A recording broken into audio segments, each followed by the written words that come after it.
What's up, guys and ghouls, and welcome to another episode of Fright Mic. I'm Liz. I'm gorgeous. I mean, Sam. You are gorgeous. Stop. And today we are continuing our J horror month, and we are doing a gem, an absolute gem of a movie.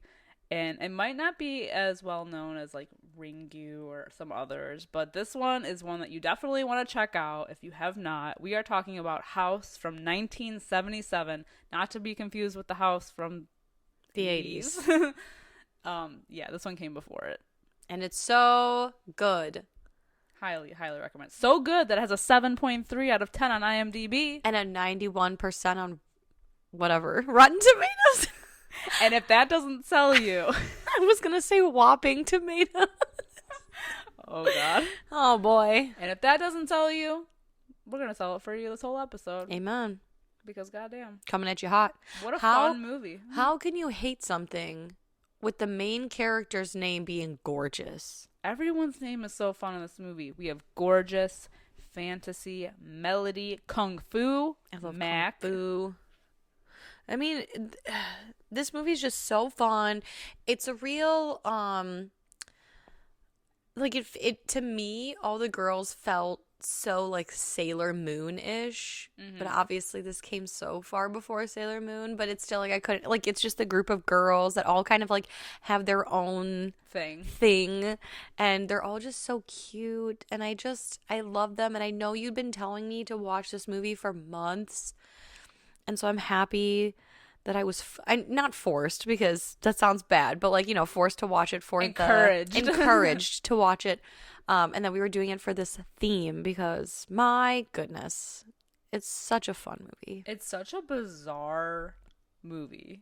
It's so weird. I can't even explain. I mean, I'm going to this whole episode, but it's like I can't even explain what is like happening here because there's so much, but it's so delightful. It's delightfully horrific. I don't know. It's such a good time. It's charming. It's unlike anything I've ever seen before. It's true. All I just kept thinking of was like, this is so fun. This is so charming. This is so fun. Yeah. I love it. I laughed. I cried. Not really, but I think for a while it was kind of hard to find. It's on HBO now, but I think before that it might have been on Shudder a while ago. But yeah, it was like kind of harder to find. Crazy. Yeah. So anyone who has a Max subscription that hasn't seen this, run to watch this movie. It's so good, so fun, especially coming into like the warmer weather here in the Midwest. I don't know why. I feel like the warm weather just fits the vibe. I guess probably because they're on summer vacation. Yeah. This movie is so much fun. It's such a vibe. I know. And the soundtrack is amazing. Let's talk about it. I want to. So bad. I had to look the songs up on Spotify, and they were all like written in Japanese. I think this whole movie feels so fun because I think it's like mostly, it feels like a music video, because I think there's like maybe 5 minutes of like quiet in the movie, or like scenes where there's no music playing at all. Yeah. I feel like every scene is scored. Yeah. There's always music playing in this. And it's a lot of the same score, but different, like almost like different sections of the same song, or like a slower version of the song, or different tempos. Yeah. And then there's like that one really random scene, which we'll get to, that has like almost like an 80s, like I know this is the 70s, but it was like an 80s sitcom type of vibe. Yeah, for sure. So great. I know. I was so excited. I'm telling you, 10 minutes into this movie, I was like, well, that's an instant classic for me. I know. And it's one of those movies that I feel like might not be for everyone. But you just gotta like go with it and like let it ride, and it's just, I think it's so rewarding. I do, especially because the ending is so fucking bizarre, like what it turns into. Ugh. Yeah. It's great. It's like a weird, it's like a fever dream. Yeah. It's like Monster House meets Sailor Moon meets David Lynch. I don't even know. It almost kind of reminds me too of like the editing of Scott Pilgrim in a way. Yeah. Almost like especially when we're highlighting like specific characters, like Kung Fu. Yeah. And like what her thing is. Yeah. That's what it reminds me of. I just swallowed it's my like, own spit wrong. Yeah. So that's kind of what it reminds me of. It's like a mishmash. But again, it's like something I feel like I've never seen before. Yeah. Yeah. So we open the movie in Tokyo, and basically we're following like a group of girls. They're in school and they're all on like summer break. And the main girl, her name is Gorgeous because she's like the prettiest one of the group. They're all talking about their like vacation plans, and she's planning on going with her widowed dad to like his summer house. I think in Italy, right? In Italy, yeah. Oh no, he's just getting back from Italy. Yes, he was on a trip in Italy, but she's like planning on spending time with her dad, and she's basically met with like the woman that he met in Italy on a business trip, and suddenly he's back, and he's basically like, she's gonna be your new mother. And the way that they introduce this woman is crazy because it's like it's almost like almost like a parody in a way, or like the way that she's like she walks onto the balcony and there's like wind in her hair, like she's like the most ideal perfect stepmom. The like every time this woman is on screen, her character's name is Ryoko. Yeah. Ryoko.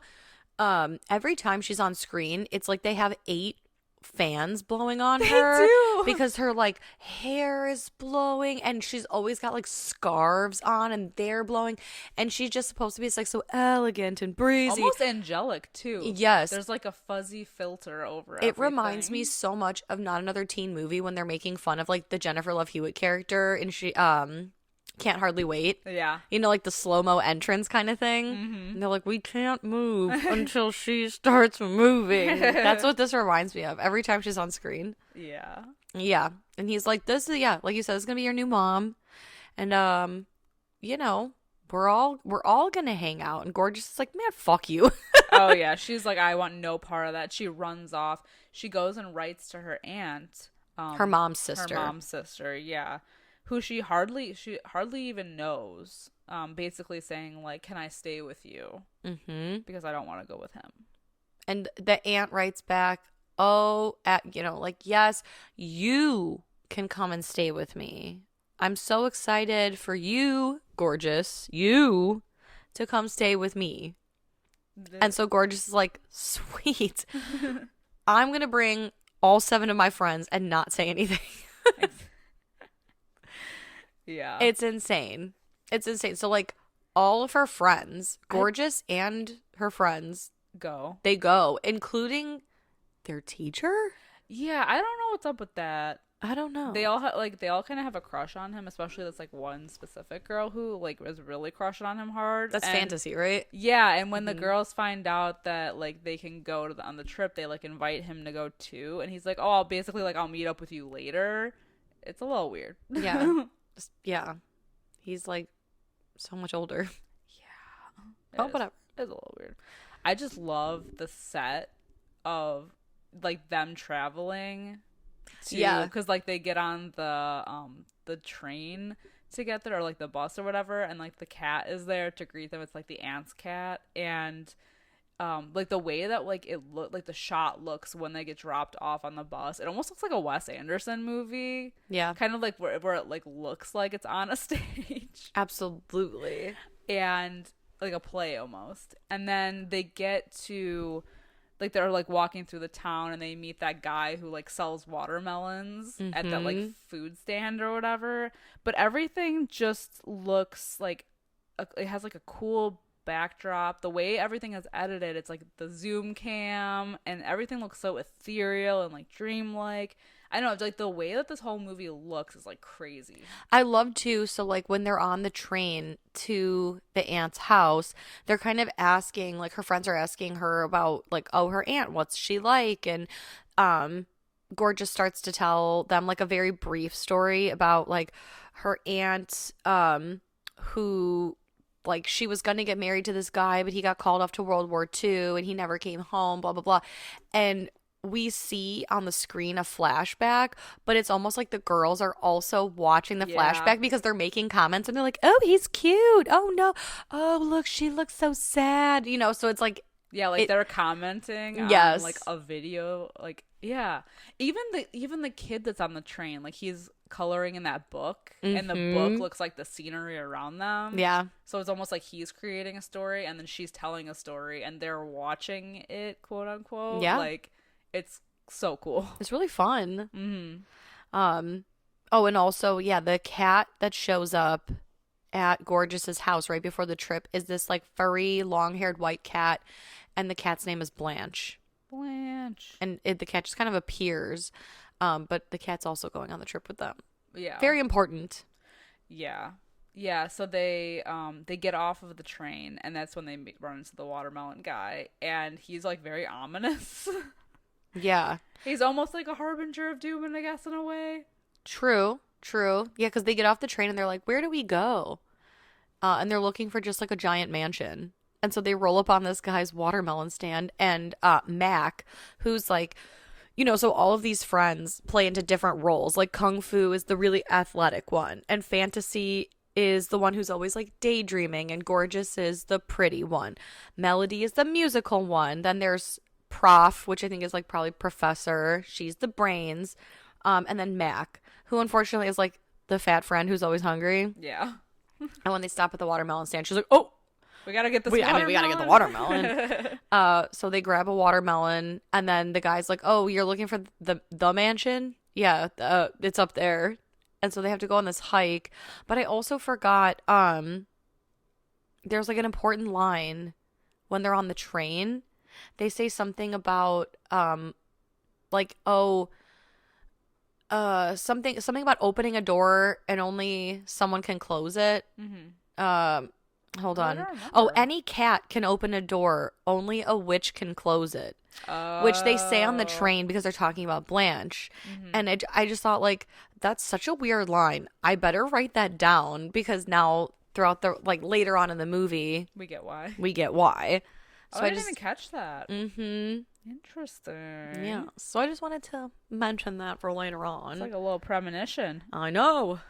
Yeah. So they finally get to the house. They meet her aunt, who is in a wheelchair and lives alone in the house. So they're kind of like wondering like how she's managing to do all of this. But either way, she's happy that all the girls are there because she's like very lonely, and the house basically needs like a lot of tending to. So the girls are like, we'll clean up for you, we'll cook for you, all this stuff. Yeah, of course. We're moving right on in. Oh, yeah, and I forgot to mention the one girl, the friend, Sweet, right? Is that her name? Yeah. Yeah, because, like, at one point, Sweet's like, oh, I don't mind cleaning, and is, like, cleaning the whole fucking house. Yeah, like, right when they get there. Yeah. It's so weird. It's insane. But, like, right away, things start happening. Like, the chandelier breaks, the, like, camera breaks. Like, oh, yeah, it's when they're trying to take the picture, like, the group picture, and the camera breaks. Yeah, because the aunt's going to be in the group picture. Right. And all of a sudden, the camera, like, quite literally jumps out of the girl's hands. And she's like, I'm so sorry about your camera. The aunt also talks to the furniture. Yeah. She's like, chandelier, could you hit us with some light? Oh, refrigerator, thanks for cooling things down. I don't know. It's like, it's so weird. They're like, why do you talk to your shit? And she's like, they're my only friends. Yeah, I live alone. I'm so lonely. Oh, God. Yep. Yeah, like right away. But it's also the weird aunt's suspicious because the fridge is like quote unquote broken. Like she kind of says like, oh yeah, like nothing works really. So put the watermelon in the well to keep it cool because the fridge is broken. So like, okay. Yeah, and you know, anytime anything goes down a well, some body is going down there too. Yeah, and Mac's the one that puts it there, and then she's actually told like a little bit later to retrieve it, and she never comes back. No, which is like so weird because like all the girls now, like they've eaten dinner. Mac was supposed to go get the watermelon because they're gonna have dessert, and when she doesn't come back, Fantasy's like, she's been like, I'm gonna go check on her, right? Nobody's like concerned. No one's concerned at all. They're like, oh, she's fat fuck. She probably went down the hill. There's a potato field or whatever, you know? Yeah, they're so fucking right. mean. They're so rude. And so Fantasy goes to check on the well. She doesn't see Mac, and so she goes to pull up the watermelon. And what does she pull up instead? But Mac's severed head, Which flies out of the well and bites her on the butt. Yes. And it's so very crazy. like Evil Dead-esque. Yeah. Like Evil Dead 2. Oh my god. But then It's she goes crazy. back in because she's freaking out. So they go running, and the aunt suddenly can walk now. Yeah. She gets up and she goes to see like what's going on. And they're like, well, we thought you were. Like, we thought you were wheelchair bound. Yeah. Glad to see you found your legs. Enjoy the podcast, like what you hear, and you want to hear more? Well, you're in luck. We have a Patreon. That's right. If you don't know, we talk about new movies on our Patreon. We do monthly rewinds so that way you can find out what we are watching between our main episodes. Sometimes we craft spooky cocktails to match our theme of the month, and watch parties galore. So much fun over there. Head over to patreon.com/Fright Mic podcast to check that out. Again, if you want to hang out with us a little bit more, then support us over on patreon.com/Fright Mic podcast. And we'll love you forever. Okay, bye. Yeah, exactly. That's nice. But yeah, they get the watermelon out of the well. And this is when like the aunt starts like kind of fucking with Fantasy, because they chalk it up, because she's called Fantasy, she's like a daydreamer. Like they chalk it up to her just like seeing things that aren't really there. But the aunt messes with her because she has that like eyeball in her mouth that she like, messes with. Mm-hmm. Yeah, because they're all eating like the watermelon. Yeah. She like pops the eyeball out. She's like, oh. And she also, I love when she like fucks with Fantasy a little bit later when Fantasy looks at her and she disappears in the fridge. Yeah. Mm-hmm. Like what? Fantasy's like, what the hell? That's a creepy scene because when she walks on the ceiling above her. It reminded me, that scene reminded me for whatever reason of like the end of Mulholland Drive when those old people turn like real little and they're like scurrying through Diane's house. Yeah. Ooh. It's weird. It's creepy. It is really weird. Mm-hmm. This aunt is creepy. Yeah. Just because you like don't know what to expect with anything, because everything is so crazy in this movie that I don't know. It makes her all the much more creepy, being so unpredictable. Also later on this evening, despite the fact that Fantasy's like her head's down there, like whatever, Kung Fu pulls the melon up and she's like, oh, Fantasy, you're so crazy. But later that night, Kung Fu is like chopping wood for some reason. Yeah. And then she gets attacked by all the wood and she's like, oh, you know how it is out here. Yeah, the whole house is like really strange. It's almost like in a whimsical way, but it's also obviously like sinister, like is what happens later. But like the water changes color. Yeah, like she gets attacked by the wood. It's all very bizarre. Oh, and like it was creepy because like up till this point, nothing has been like really super creepy. But of course, if you know me and you know how The Ring has terrified me, wet, dark hair, not for me. And Gorgeous, she's like, I'm gonna take a bath. And while she's in the bath, we see like long, dark, wet hair rise up from under the water, and it kind of like attaches itself, almost like in tendrils, to her back. Good. That visual freaked me out so bad. I was like, no. Absolutely not. No. It's so creepy. Yeah, and then the aunt disappears into the fridge. Yeah. And then she's like climbing on the ceiling. And she's eating body parts. Yeah. Like we see her like gnawing on a hand. It's like really weird. Sweet also, because she's been cleaning the house. She hears something and she goes and she's talking to like an evil doll. Yeah. Yeah. Well, and even like in the beginning when Melody first gets there, she like starts playing the piano that's there. Oh yeah. And that's kind of like a premonition of things to come, because at one point she's like, ow, it bit me. Mm-hmm. And they're like, oh, you must have cut your finger on something. Yeah, it's Everything in this house is evil. Yeah, and basically like what happens is that like gradually the girls are kind of just either possessed or attacked by things around the house. And like, cause Gorgeous, once she's like done in the bath, she goes to look in the mirror to like brush her hair, but it's her aunt's mirror, and she starts seeing things in the mirror, and she's like brushing her hair with her aunt's comb, and then she kind of just becomes like possessed at that point. Yeah, possessed by the aunt, I think. Yeah. And like with the other girls, things are starting to get a little crazy, and I have to say this, by the way, because Melody's playing the piano, like you said. That song, when she starts to play, it sounds almost identical to the Black Parade. That I first agree note too. is this. It's like bum bum bum. It's so. I was like, well, I feel like that's the inspiration. Oh, for for the sure. Black Parade. For There's sure. no way it's not. Yeah, like what I legit was An like, what the iconic note. fuck? Of course, it was an iconic first few notes, no less. Yeah. I was like, oh, okay. But I love that there's like a skeleton just like dancing behind her Yeah, while the she's whole playing. movie. Yes, the whole time. The whole movie, the skeleton in the corner is just like jamming. And like no one addresses it ever. Nobody talks about it. No, Nobody never. talks about a lot of things that go on. Right. And while Melody is playing the piano, while the little Skelly dances behind her, Sweet, she is like fucking with that doll, but then the door opens and then closes, and she ends up getting attacked by a ton of mattresses. Yeah. And so she screams, and I think it's Fantasy who goes to like see her and check her out, and she sees that she's getting attacked. So I think she goes and like tries to tell the others. Yeah. And like at this point, it's kind of like two things happening. So it's like Scooby-Doo. Yeah, they're basically running from room to room because there's like one girl starts screaming and then they run into that room and then another starts screaming. So it's just a matter of like what weird situation they're in. Right. And like you're trying to keep track of like who's where, who's missing. So like Mac is still missing. At this point, Gorgeous is now possessed, so she's missing. And then the aunt has like totally disappeared. So it's, what is it, like the 5 of them left? Yeah. Right? And then they randomly like cut over to Mr. Oh my god, what's the teacher's name? I don't remember. Ah, I didn't even write. I feel so bad, like a bitch, because like I didn't write any of his parts down is because it like Togo? I can't that remember what sounds his name. right. He's on his way and he's like having like the hardest time trying to get there. Well, He's like stuck in traffic and like they kind of like randomly cut back to him trying to get there. 'Cause Yeah. he's like going later in the evening, so by now it's like dark out. I just I don't know his purpose in this movie. I feel like there really isn't any other than his like last scene. Yeah.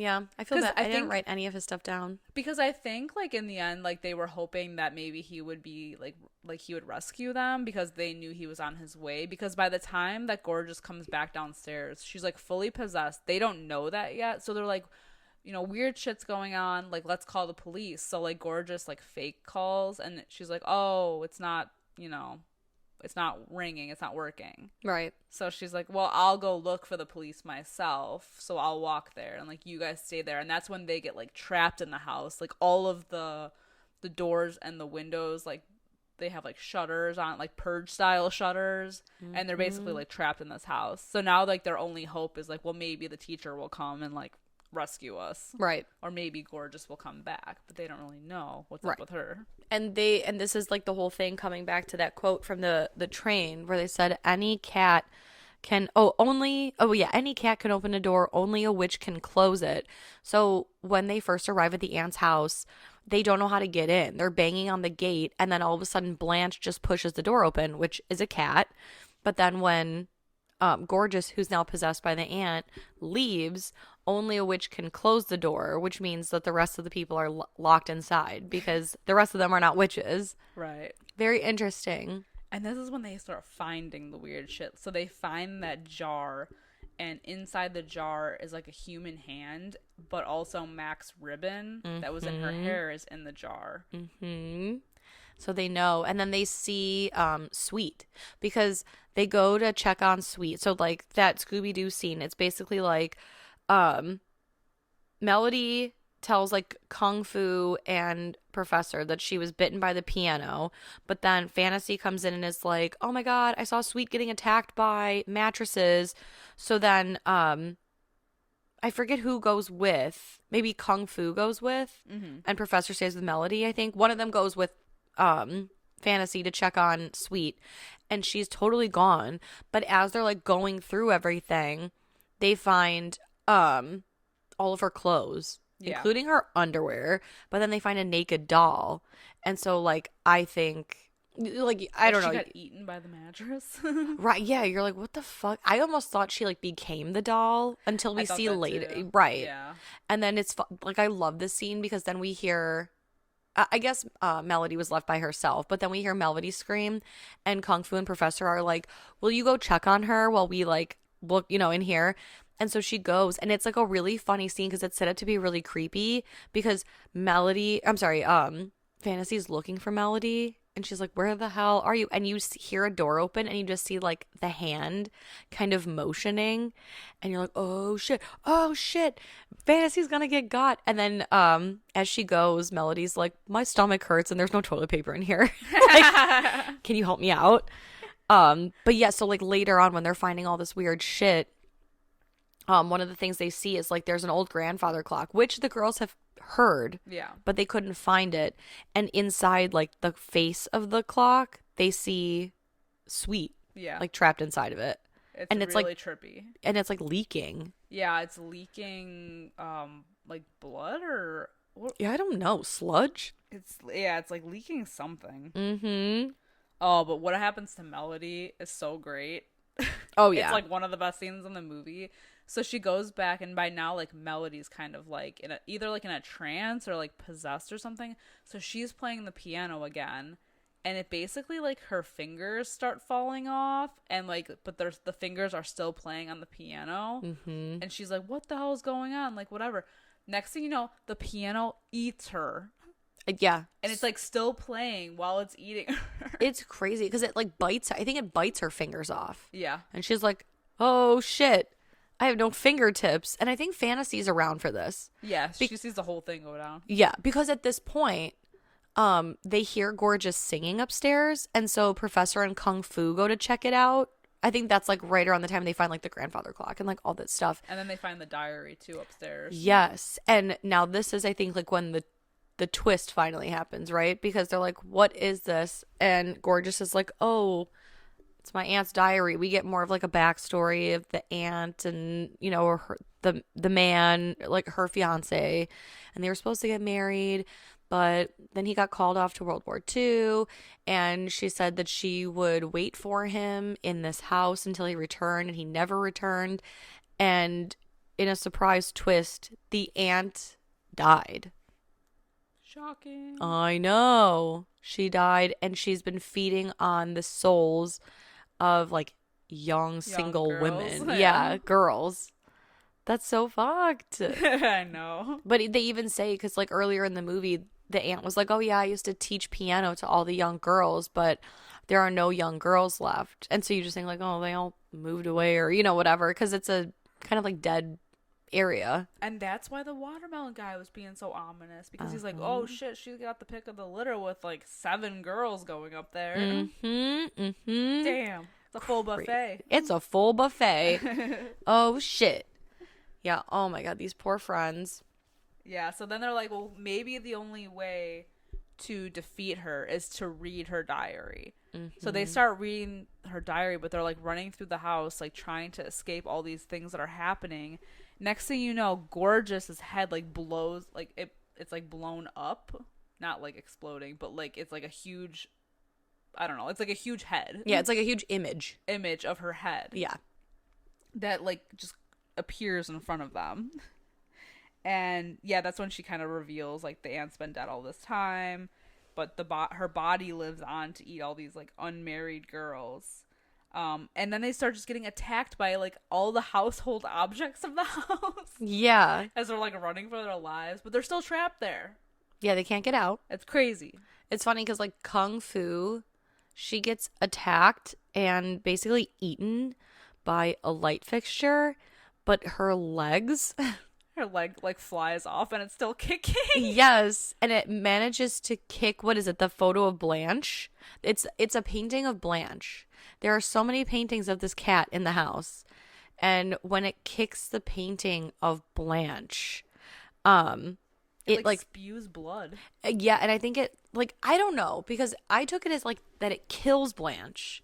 Yeah. But Blanche appears later. I think it like wounded her. Okay. Is what I kind of thought, just because like she kicks it and there's so many of these portraits. Mm-hmm. She kicks the one and it seemingly like bleeds everywhere. And so because of that, like the room starts flooding full of blood. Yeah. So it's like a blood river. It looks like fucking Jumanji. It really, yes, I was just thinking that. How funny. Yeah, it's wild. Yeah. So the whole room is flooded. Yep. And like Professor She has glasses on and she's trying to read the diary.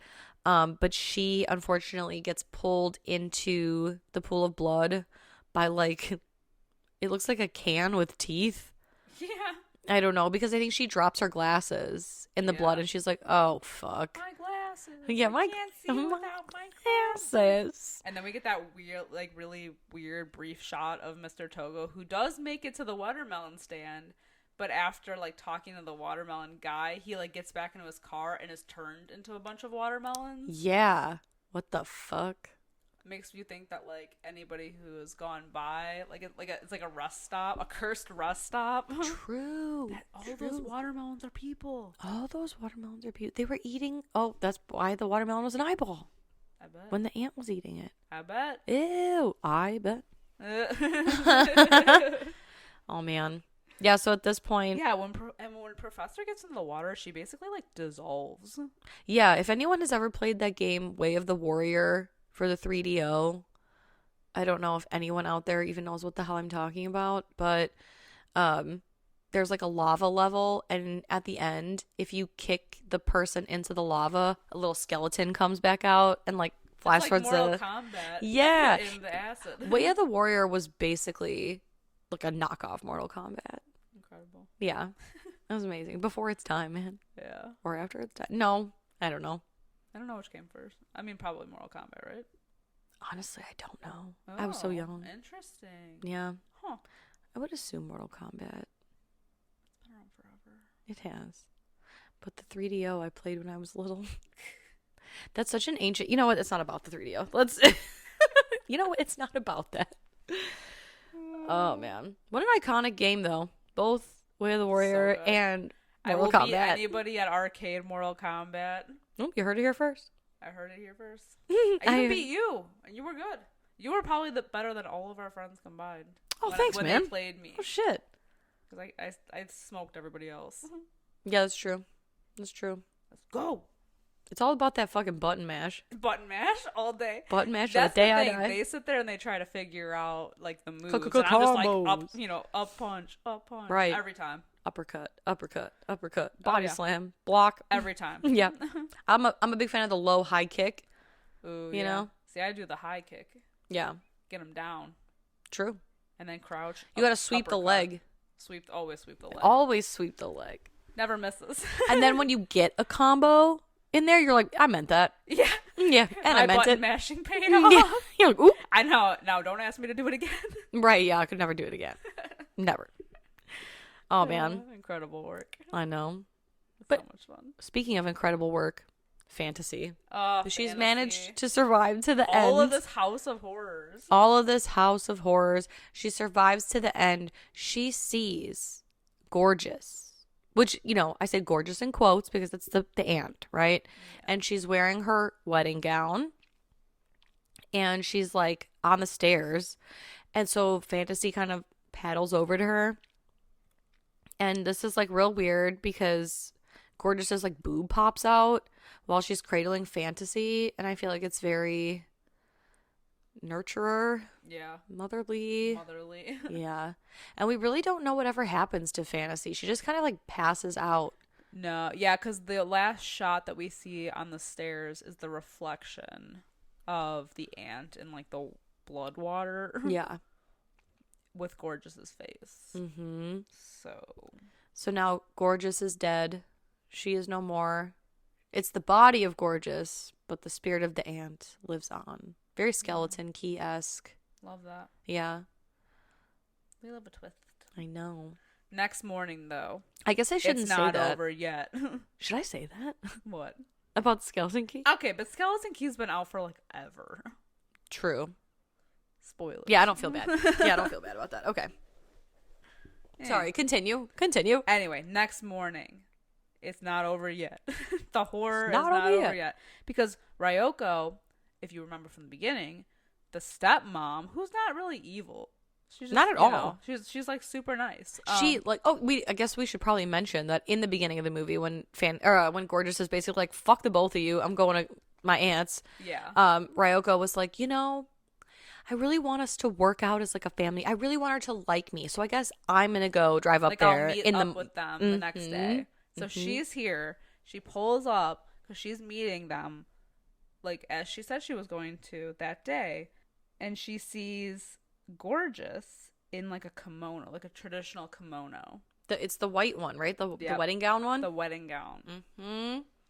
And she's kind of like, oh, like, where are your friends? And she's being all, like, weird, you know? And she's like, they're asleep. They're asleep. But they'll be awake soon. Ugh. Mm-hmm. And I feel like anytime someone's like, oh, they'll be up soon, I'm going to leave. Out. Yeah. Like, oh, I don't like the way you just said that. I'm out. Yeah. Why are you being so weird? And then out of nowhere, Ryoko bursts into flames. Truly and wholeheartedly incredible. Because Gorgeous is like, please, why don't you come in? And she's like, well, why certainly. Why certainly. So and they're sitting across from each other. And it's so crazy. But and then Blanche shows up too. Yeah, and you're Blanche like, does show up. What the fuck are you doing here? She couldn't be stopped. Right. Yeah, because Gorgeous says her friends are sleeping, but they'll be up. And when they're up, they're hungry. Yep. The flames. Mm-hmm. Oh my God. So iconic. I love it. I love it so much. And then we get the fun, happy music in the credits. As if what we saw wasn't just like horrifying. It's the non-black parade, black parade. I know. We didn't even talk about that random scene in the beginning with the guy that falls down the stairs. Wasn't that the teacher? I think so. He was like really goofy. Yeah. He like falls down like all of the stairs, and it's almost like he's like terrible luck. But it sounds like like that 80s sitcom music. Yeah, true. Bam, bam, bam. Yeah, it's so great. This movie's fucking wacky, wild. What a good time. It is so wild. It's so bizarre, but the way that it's edited is so great. Like, I love all those like zoom in shots where like they want you to focus on one person, so they're like purposely like almost like blacking out the entire screen for you to just focus on like one little like peephole of that person. It's so good. It's kind of like telling you what to look at. I don't know. It's just like fun. This is definitely like an experimental type movie, but I don't know. I think for me, like, it really landed. Well, it's funny because I was like, God, 77. I don't know if I'm going to like this. But apparently, whatever we were doing here in America, we should have been doing it like they were doing it in Japan. This is so fun. Shit. Yes, this was so much fun. I loved this. I love it so much. This was the shit. Yeah. Yeah. Oh my God. I didn't think I would not like this movie, but I didn't anticipate it being like so fun. Yeah. Like when it ended, I was like, oh, I want to watch that like again. You know, I want to watch that again right now. And I'm pretty sure that I had read this is like a very experimental type movie anyway. I mean, you could definitely tell that for sure. Yeah. Because there was like definitely some choices, but I feel like it looks like they had fun making it and fun making like the post-production of it. Mm-hmm. Like for sure. Like putting those effects in there, I imagine they were like on something. Yeah. For sure. Like, even just describing this shit out loud, I'm like, whoa. True. Like, what am I saying? It feels like Scott Pilgrim meets, like, Kill Bill. Yeah, you honestly. Know? Those random, like, you know, like the alarms and Kill Bill and the zooms, and it's a good time. I know. It's really something that you have to see. Like, you have to, like, discover it. So if you haven't seen it, but you've, like, listened to this whole episode, definitely go check it out because, holy shit, it's wild. It's so much fun. I'm giving it a 5 out of 5 personally. I am also giving it a 5 out of 5. So we obviously recommend it for you. Spectacular. Fine family fun. Yeah, bring your whole family. Yeah, especially for the summer. I don't know why this probably because they're on summer, like I said it earlier, summer probably vacation. Because they're on summer vacation, but it is a good summer watch. Mm-hmm. And the vibes are good. Like everything, like the house looks awesome. Yeah. The like backdrops that I was talking about earlier are like really cool. Everything just looks very like ethereal. Even though it's all evil. It is all evil. But I think that's the thing of it. It's like what we talk about with Midsummer, how it's like horror in the daytime. Mm-hmm. Even though a lot of this takes place like overnight, it's still got like a happy feel to it. True. So, yeah. I'm very into this. Yeah. This is a good vibe. But this is just our opinion on the movie House from 1977. Let us know if you have seen it, what your thoughts are on the film. You can find us over on our socials. We're on every platform. And if you have just a few minutes after the show to give us a 5-star rating or review, we would really appreciate it. Until next time, I'm Liz. I'm Sam. Rest in peace.